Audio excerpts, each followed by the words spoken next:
بسم الله الرحمن الرحيم.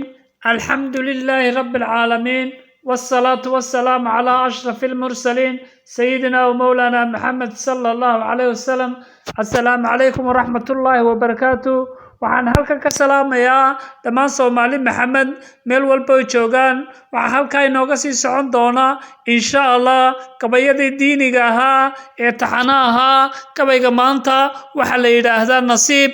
waa gabay falsafad nasiib nololeed ka hadlaya oo su'aalo kaliya ka kooban, jawaabtoodana bulshada laga rabaa oo aan u daynaynaa.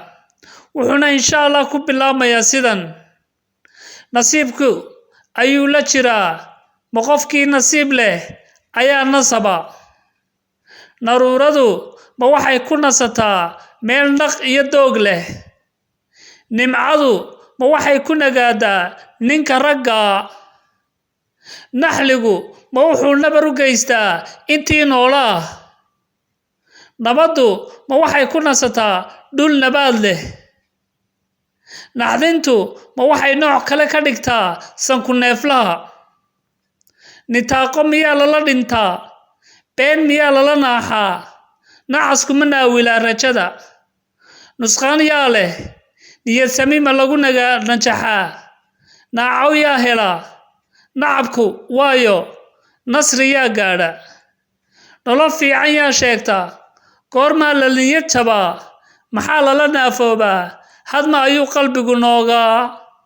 nafci yaa leh, naar yaa lagu ridaa. nadar yaa gala, naxash yaa la saaraa. naar afufku ma guulaystaa, naas hooyo yaa nuugin. waad mahadsantihiin dhammaantiin.